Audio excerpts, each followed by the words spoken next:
So today we will start exercise 3.3. Question number 1. Given a parallelogram ABCD, complete each statement along with the definition or property used.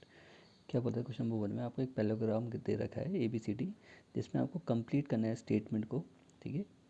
अब उसका statement का जो complete करोगे तो आपको reason बताना है कि आपने वो स्टेटमेंट जो आपने लिखा है उसका रीज़न क्या है, ठीक है।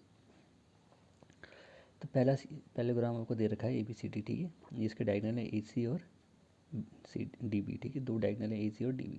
तो पहला स्टेटमेंट दे रखा है AD किसके इक्वल होगा, सेकंड में दे रखा है एंगल DCB किसके इक्वल होगा, OC किसके इक्वल होगा, angle DAB plus angle CDA कितना होगा, ठीक है। अगर AD के बराबर कोई साइड है तो इक्वल क्यों आई, उसका रीज़न क्या है। अगर एंगल DCB अगर कोई एंगल इक्वल है तो एंगल इक्वल क्यों आया, उसका रीज़न क्या है, ठीक है। सो फर्स्ट पार्ट में दे रखा है AD के बराबर क्या आएगा, BC। AD is equal to BC। Reason क्यों है, रीज़न है ये है कि opposite sides of parallelogram are equal. Opposite side of parallelogram are equal. जो अपोजिट साइड होती है पैरेललोग्राम में, मैंने क्या बताया था वो क्या होती है, the opposite side in the parallelogram are equal. तो DA के अपोजिट साइड क्या है, BC। तो DA या AD किसके बराबर होगी, BC की। तो इसका रीज़न क्या है, opposite side of parallelogram are equal. अब सेकंड स्टेटमेंट क्या आपका, एंगल DCB के बराबर कौन सा एंगल होगा। तो DCB मीन्स DCB, C की बात करें मीन्स इस एंगल की, तो इसके बराबर का कौन सा एंगल होगा, DAB, ठीक है। तो angle DCB equal to angle DAB। तो एंगल C किसके बराबर होगा, एंगल A के। क्यों, because opposite angles in a parallelogram are equal. Because opposite angle in parallelogram are equal, and parallelogram के अपोजिट एंगल क्या होते हैं, इक्वल। तो एंगल DCB किसके बराबर होगा, एंगल DAB के। रीज़न है कि अपोजिट एंगल्स पैरेललोग्राम के क्या होते हैं, इक्वल, ठीक है। अपोजिट एंगल क्या होते हैं, इक्वल होते हैं। थर्ड में था OC के बराबर क्या आएगा, OA। OC मीन्स के बराबर क्या आएगा, OC किसके बराबर आया, OA के। जितना OC है उतना ही OA। क्यों, इसका रीज़न क्या है, diagonal of a parallelogram bisect each other. हमें पता है, प्रॉपर्टी पढ़ाई थी मैंने आपको कि पैरेललोग्राम के जो डायगोनल हैं वो एक दूसरे को करते हैं bisect. Bisect means which divide anything into two equal parts. तो पैरेललोग्राम की दोनों डायगोनल एक दूसरे को बाइसेक्ट करते हैं दो इक्वल हाफ्स में, ठीक है। अब angle DAB plus angle CDA कितना होगा, 180। एंगल DAB और CDA, इस एंगल की बात कर रहे हैं। DAB और CDA इक्वल टू 180। क्यों, adjacent angle in a parallelogram are supplementary. हमें पता है कि पैरेललोग्राम के एडजेसेंट एंगल भी क्या होता है, उनका सम कितना होता है, सप्लीमेंट्री। कोई भी एडजेसेंट एंगल होगा पैरेललोग्राम का वो क्या होगा, सप्लीमेंट्री, ठीक है। तो angle A plus angle D कितना होगा, 180। ये भी सप्लीमेंट्री है। या angle A plus angle B, ये भी क्या होंगे, एडजेसेंट। या एंगल B या एंगल C, ये इनका सम भी कितना होगा, सप्लीमेंट्री। एंगल C और एंगल D का सम भी क्या होगा, सप्लीमेंट्री, ठीक है। पैरेललोग्राम में एडजेसेंट एंगल का सम कितना होता है, 180। ना question number 2, consider the following parallelogram, find the value of unknown x y z, ठीक है। अब आपको फॉलोइंग पैरेललोग्राम देखे हैं, उसमें आपको एक्स वाई जेड की वैल्यू निकालनी है, ठीक है। अननोन एंगल्स की वैल्यू निकालनी है। तो पहला पैरेललोग्राम आपको दे रखा है ABCD। इसमें आपको एंगल वाई अननोन है, जेड अननोन है, एक्स अननोन है, और एक एंगल आपको दे रखा है 100, ठीक है। एंगल B आपको दिया है, angle C, angle D, angle लिखे अननोन। अब कैसे निकालेंगे हम तीनों को, देखिए। हमें पता है properties of parallelogram, opposite angle of a parallelogram are equal. Parallelogram के अपोजिट एंगल क्या होते हैं, इक्वल। तो y इक्वल टू कितना होता है, 100। तो y equal to 100 because opposite angle of a parallelogram are equal. Parallelogram के अपोजिट एंगल क्या होते हैं, इक्वल। तो जितना 100 है उतना ही y होगा, ठीक है। अब y आ गया, ठीक है। अब हमें पता है एडजेसेंट एंगल क्या होते हैं, पैरेललोग्राम के क्या होते हैं, सप्लीमेंट्री। एडजेसेंट एंगल का सम कितना होता है, 180। तो 100 प्लस एक्स क्या है, दोनों एडजेसेंट, इनका सम भी कितना होगा, 180। चाहे आप z और 100 कर लो, ये भी क्या सप्लीमेंट्री, इससे आपका z निकल जाएगा। अगर इसको यूज़ करोगे तो आपका x निकल जाएगा, ठीक है। तो पहले x निकाल रहा हूँ, तो x प्लस 100 भी क्या है, सप्लीमेंट्री। तो x plus 100 equal to 180। Adjacent angle of a parallelogram are supplementary. Adjacent angle parallelogram की क्या होता है, सप्लीमेंट्री। तो x 80 रहेगा, 100 आके क्या हो जाएगा, माइनस का। तो 180 माइनस 100 कितना देगा आपको, 80। तो x की वैल्यू कितनी आ गई, 80। अब 80 आ गई। अब ये दो भी क्या है, अपोजिट एंगल है, जैसे ये दो थे, तो और अपोजिट एंगल पैरेललोग्राम के क्या होते हैं इक्वल, तो जितना x आया उतना ही z आएगा। So x equal to z equal to 80 because opposite angles of a parallelogram are equal. ठीक है, अब पार्ट सेकंड में ये एंगल को 50 दिया है, ये y दिया है, ये x दिया है, ये z दिया है, ये एंगल मैंने w मान लिया खुद। ठीक है, तो आपको अननोन x y z की वैल्यू निकालनी है। अब ये 50 दिया है तो w भी कितना हो जाएगा 50, opposite angle of a parallelogram are equal, opposite angle parallelogram के क्या होते हैं इक्वल, तो x ये 50 तो w भी क्या हो जाएगा 50, तो w equal to 50 because opposite angle in parallelogram are equal. ठीक है, तो w भी कितना आ गया 50। अब w और z क्या हो गया लीनियर पेयर। ठीक है, W और Z के हैं कौन सा एंगल फॉर्म कर रहे हैं लीनियर पेयर एंगल, और लीनियर पेयर एंगल का सम कितना होता है 180, तो W प्लस Z कितना हो जाएगा 180 लीनियर पेयर एंगल। W हमने अभी कितना निकाला 50 प्लस Z ऐसे रहेगा इक्वल टू 180, Z ऐसे रहेगा 50 जाके क्या हो जाएगा माइनस का, तो 180 माइनस 50 कितना देगा 130, तो Z कितना है आपका 130। ठीक है, Z आ गया। अब 50 प्लस y ये दो भी क्या है एडजेसेंट एंगल है पैरेललोग्राम के, और एडजेसेंट एंगल का सम कितना होता है 180, चाहे आप इन दो को निकालो ये भी एडजेसेंट है, इससे पहले x निकल जाएगा, इन दो को यूज़ करोगे तो पहले क्या निकल जाएगा y, तो पहले मैं y निकाल रहा हूँ, तो 50 प्लस वाई भी क्या है एडजेसेंट एंगल पैरेललोग्राम के, तो 50 plus y equal to 180 adjacent angle of a parallelogram are supplementary, supplementary में किसी भी दो एंगल का सम 180 वो एंगल क्या होता है सप्लीमेंट्री। तो 50 plus y equal to 180, y ऐसे रहेगा 50 जाके क्या हो जाएगा माइनस का, वाई कितना आ गया 130, वाई 130 आ गया। अब वाई का अपोजिट क्या है एक्स, और पैरेललोग्राम के अपोजिट एंगल क्या होता है इक्वल, तो जितना वाई है उतना ही क्या होगा एक्स। ठीक है, तो जितना वाई आया उतना ही क्या होगा एक्स, तो y equal to x equal to 130, opposite angle in a parallelogram are equal. ठीक है, वाई और एक्स इक्वल है क्योंकि अपोजिट एंगल के हैं वो दोनों। ठीक है, अब पार्ट थर्ड में ये जेड एंगल दिया है, ये आपको वाई दिया है, ये एक्स दिया है, ये यहाँ पे कितना दे रखा है 90। ठीक है, अब देखो एक्स इक्वल टू 90 हो जाएगा, ये 90 तो ये 90 का वर्टिकली अपोजिट दिख रहा है एक्स की शेप में ये,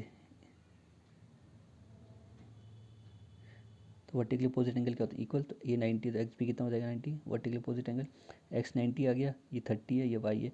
अब इस ट्राइंगल में हम ट्राइंगल एंगल सम प्रॉपर्टी लगा के वाई की वैल्यू निकालेंगे, तो x plus y plus 30 equal to 180 angle sum property of triangle, triangle के तीनों इंटर एंगल का सम कितना होता है 180।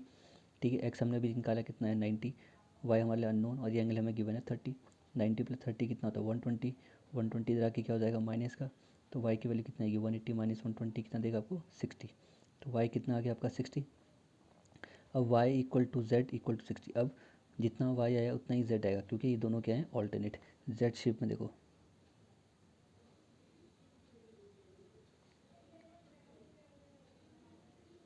z। ठीक है, तो alternate y equal to z equal to 60 because alternate interior angle. ना फिगर 4 में ये आपको y दिया है नोन, ये x दे रखा है, ये w, ये 80, ये z। ठीक है, ये वाला एंगल नहीं था, ये हमने क्या मान लिया w। ठीक है, अब ये y है और ये 80, अब अपोजिट एंगल क्या होते हैं पैरेललोग्राम के इक्वल, अगर ये y है और ये 80 है तो y की वैल्यू भी कितनी आएगी 80 because opposite angle in a parallelogram are equal, तो y equal to 80 opposite angle in a parallelogram are equal. ठीक है, तो y भी कितना आ गया 80। अब ये दो एडजेसेंट है तो y प्लस एक्स क्या होंगे एडजेसेंट एंगल का सम कितना होता है सप्लीमेंट्री, तो y plus x equal to 180 adjacent angle are supplementary, parallelogram के एडजेसेंट एंगल क्या होते हैं सप्लीमेंट्री। ठीक है, y हमने भी निकाला कितना 80 plus x equal to 180, x ऐसे रहेगा ये 80 जाके क्या हो जाएगा माइनस का, तो 180 माइनस 80 कितना देगा आपको 100, एक्स कितना आ गया आपका 100। ठीक है, अब एक्स आपका कितना आ गया 100,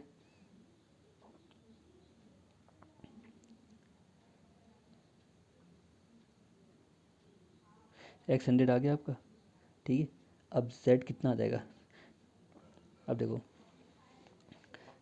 z आया आपका 80, करस्पॉन्डिंग एंगल कैसे देखो ये दो, इसका करस्पॉन्डिंग क्या होगा ये होगा, अगर ये x है तो इसका करस्पॉन्डिंग क्या होगा z। ठीक है, पैरेलल लाइन है ना,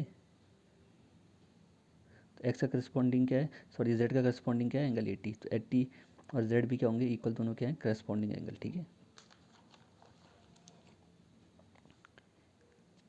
अब न लास्ट पार्ट z अननोन है, ये एंगल आपको 112 दिया है, ये आपको 40 दिया, ये y दिया, ये x दिया, ठीक है। आपको x y z की वैल्यू निकालनी है। तो ये पैरेललोग्राम के अपोजिट एंगल क्या होता है? इक्वल। तो अगर ये 112 है तो y भी कितना होगा? 112। तो y equal to 112। Opposite angles are equal in parallelogram. Opposite angle are equal in parallelogram. Parallelogram के अपोजिट एंगल क्या होते हैं? इक्वल। तो y भी कितना आ गया? 112, ठीक है। अब ये एंगल 112 आ गया, ये आपको गिवन ही है। तो अब इस ट्राइंगल को लेंगे हम, ये ट्राइंगल। तो ट्राइंगल के तीनों ट्राइंगल का सम कितना देगा? 180। तो 40 plus y plus x equal to 180। Angle sum property of triangle. तो वाई हमने अभी कितना कैलकुलेट करा? 112 plus 40 plus x equal to 180। ये कितना दे देगा आपको? 152। उधर आके क्या हो जाएगा? माइनस का। तो एक्स की वैल्यू कितनी आएगी? 180 माइनस 152 कितना दे देगा? एक्स आपको 28। एक्स 28 आ गया। अब ये ऑल्टरनेट है,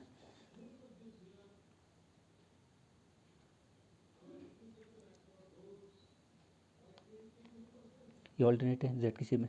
तो एक्स और जेड भी क्या हो जाएंगे? इक्वल। तो एक्स कितना आया था हमारा? 28। तो जेड भी कितना होगा? 28। Alternate interior angle. Question number 3, can a quadrilateral ABCD is a parallelogram if angle D plus angle B equal to 180? In part B, AB equal to DC equal to 8 centimeter, AD equal to 4 centimeter and BC equal to 4.4 centimeter. In part C, angle A equal to 70 and angle C equal to 65. क्या बोल रहे? क्या ये quadrilateral ABCD parallelogram बन सकता है? ठीक है। पैरेललोग्राम भी कोऑर्डिनेटर कि नहीं, एक जनरल बोला कि ये कोऑर्डिनेटर है। अब ये कोऑर्डिनेटर क्या हम इसको पैरेललोग्राम बना सकते हैं, इसे पैरेललोग्राम बोल सकते हैं। अब आपको अगर वो कोऑर्डिनेटर पैरेललोग्राम की प्रॉपर्टी को फुलफिल करता है तो कोऑर्डिनेटर क्या बन जाएगा? पैरेललोग्राम, ठीक है। तो पहले केस में बोल रहे angle D plus angle B equal to 180, ठीक है। तो ये हमारा पैरेललोग्राम है ABCD, ठीक है। क्या बोले फर्स्ट पार्ट में? Angle D plus B equal to angle D plus angle B equal to 180। तो कोऑर्डिनेटर ABCD मे बी, ठीक है, if the sum of the measure of adjacent angle is equal to 180। अगर इस coordinator के adjacent angle का सम 180 आ रहा है तो ये कोऑर्डिनेटर पैरेललोग्राम होगा, ठीक है। तो क्योंकि पैरेललोग्राम की प्रॉपर्टी है कि उसके एडजेसेंट एंगल का सम कितना होता है? सप्लीमेंट्री। अगर इस कोऑर्डिनेटर के एडजेसेंट एंगल, ठीक है, एडजेसेंट एंगल का सम 180 है तो ये कोऑर्डिनेटर क्या होगा? आपका कोऑर्डिनेटर पैरेललोग्राम बन जाएगा, ठीक है। तो ये कोऑर्डिनेटर क्या हो जाएगा? आपका पैरेललोग्राम बन जाएगा, ठीक है। और एक कंडीशन साथ में, उसके अपोजिट एंगल भी क्या होनी चाहिए? इक्वल। एक तो उनका एडजेसेंट एंगल का सम 180 होनी चाहिए और अपोजिट एंगल क्या होनी चाहिए? इक्वल। अपोजिट एंगल भी क्या होनी चाहिए? इक्वल। एंगल डी किसके बराबर होना चाहिए? एंगल बी के, ठीक है, ठीक है। और साथ में एडजेसेंट एंगल का सम कितना होना चाहिए? 180। तब ये कोऑर्डिनेटर आपका क्या बन जाएगा? पैरेललोग्राम, ठीक है। अब पार्ट बी में बोला उन्होंने कि A B equal to D C है, दोनों क्या है? 8 सेंटीमीटर के। ए डी आपका 4 सेंटीमीटर है और बी सी आपका कितना है? 4.4 सेंटीमीटर। ए बी आपका 8 सेंटीमीटर है, डी सी आपका 8 सेंटीमीटर है, ए डी आपका 4 सेंटीमीटर है, बी सी आपका 4.4 सेंटीमीटर है। इस कोऑर्डिनेटर को पैरेललोग्राम बनाना है तो हमें पैरेललोग्राम की कंडीशन पता होनी चाहिए, प्रॉपर्टी, कि पैरेललोग्राम की अपोजिट साइड क्या होती है? इक्वल, ठीक है। तो ए बी की अपोजिट क्या है? C D. तो ए बी 8 है तो सी डी भी 8 है। चलो ये दो साइड तो इक्वल आ गई। अब दूसरी अपोजिट साइड चेक करेंगे। तो ए डी के अपोजिट क्या है? B C. ए डी कितना है? 4 और बी सी कितना है? 4.4। ये क्या है? इक्वल नहीं है, ठीक है। सो पार्ट बी में no, in this case one pair of opposite sides are equal and another pair of opposite side are not equal. इस केस में एक पेयर का तो अपोजिट साइड का पेयर तो इक्वल आ रहा है, लेकिन दूसरे से अपोजिट साइड का पेयर है वो इक्वल नहीं आ रहा। तो ये ABCD हमारा कोऑर्डिनेटर, जो हमारा ABCD कोऑर्डिनेटर, ये पैरेललोग्राम नहीं बनेगा, ठीक है, क्योंकि इसके अपोजिट साइड्स क्या है? इक्वल नहीं है। एक पेयर इक्वल है लेकिन दूसरा पेयर क्या रहा है? अनइक्वल। अब पार्ट सी में पूछा था एंगल A 70 और एंगल C कितना है? 65। क्या इस केस में कोऑर्डिनेटर आपका पैरेललोग्राम बन जाएगा? ठीक है। तो एंगल A कितना है? 70 और एंगल C कितना है? 65। अब हमें पैरेललोग्राम की प्रॉपर्टी पता है कि पैरेललोग्राम के अपोजिट एंगल क्या होते हैं? इक्वल। अगर इसके अपोजिट एंगल क्या होते हैं? दोनों सेम मेजरमेंट के होते हैं। तो यहाँ पे एंगल A कितना है? 70 और एंगल C कितना है? 65। दोनों क्या हैं? डिफरेंट मेजरमेंट हैं, दोनों क्या हैं? इक्वल नहीं है। सो इस केस में भी क्या होगा? No, because angle A equal to 70 and angle C equal to 65। That implies angle A is not equal to angle C। Angle A angle C के बराबर नहीं आ रहा है, जबकि हमें पता है कि पैरेललोग्राम के अपोजिट एंगल क्या होते हैं? इक्वल। अगर ये दोनों इक्वल होते, अगर ये भी 70 होता है तो ये कोऑर्डिनेटर हमारा क्या बन जाता? पैरेललोग्राम, ठीक है। Since in parallelogram opposite angle are equal but in this case the opposite angle are not equal. ठीक है, पैरेललोग्राम में अपोजिट एंगल इक्वल होते हैं, लेकिन इस केस में हमारा अपोजिट एंगल क्या आ रहे हैं, इक्वल नहीं आ रहे। तो ये ABCD जो कोऑर्डिनेटर है हमारा पैरेललोग्राम नहीं है। ना question number 4, draw a rough figure of a coordinator that is not a parallelogram but has exactly two opposite angles and equal measures. ठीक है, आपको ऐसा एक रफ फिगर ड्रॉ करना है कोऑर्डिनेटर का जो पैरेललोग्राम नहीं हो। ठीक है, लेकिन उस जो आप वो कोऑर्डिनेटर ड्रॉ करोगे उसके अपोजिट एंगल क्या होनी चाहिए, इक्वल मेज़र के होनी चाहिए, और उसकी जो एडजेसेंट साइड है वो भी क्या होनी चाहिए, इक्वल। ठीक है, तो ये कोऑर्डिनेटर है हमारा जिसके अपोजिट एंगल क्या है, 110 110 डिग्री के हैं। इसकी ये साइड इसके बराबर है और ये साइड इसके बराबर है। ठीक है, पैरेललोग्राम नहीं है। अगर ये और ये इक्वल आ जाते, ये समझ लो ये आपकी है 3 सेंटीमीटर है, 3 सेंटीमीटर, ये आपकी 2 सेंटीमीटर, ये भी आपकी कितनी है 2 सेंटीमीटर। ठीक है, तो ये वो कोऑर्डिनेटर है जो पैरेललोग्राम नहीं है। ठीक है, अपोजिट एंगल तो इक्वल है लेकिन इसकी साइड क्या है, अपोजिट साइड इक्वल है। पैरेललोग्राम में अपोजिट साइड भी इक्वल होती है ना, इसकी 3 है, इसकी कितनी है 2 है, इसकी ये वाली साइड भी 3 है, ये क्या है 2 है। अपोजिट पेयर क्या है, अनइक्वल आ रहे हैं। ठीक है, लेकिन ये क्या है कोऑर्डिनेटर है जिसके अपोजिट एंगल तो इक्वल है लेकिन अपोजिट साइड्स क्या है, इक्वल नहीं है। ठीक है, कुल इसके एडजेसेंट साइड इक्वल है, ये एडजेसेंट है, ये दो इक्वल है, ये एडजेसेंट है, ये दो इक्वल है, बस अपोजिट एंगल क्या है, इक्वल है।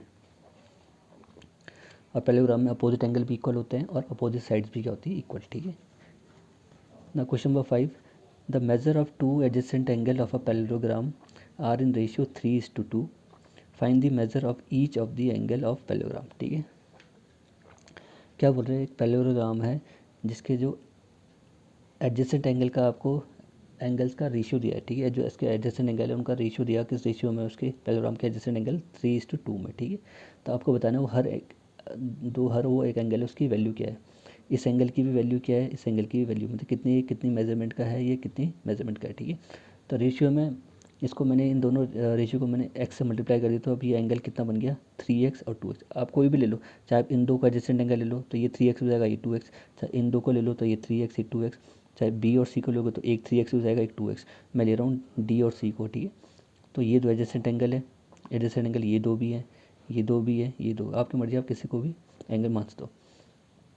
तो मेरे एडजेसेंट एंगल क्या है डी और सी, तो ये एंगल हो गया मेरा 3x और ये हो गया मेरा 2x। ठीक है, तो रेशियो को मैंने x से मल्टीप्लाई कर दिया तो मेरा एंगल क्या बन गया है, एंगल अभी 3x हो गया, ये मेरा एंगल क्या हो गया 2x, और ये दोनों क्या है एडजेसेंट। ठीक है, अब हमें पता है एडजेसेंट एंगल का सम कितना होता है, सप्लीमेंट्री मीन्स 180 डिग्री के बराबर होता है।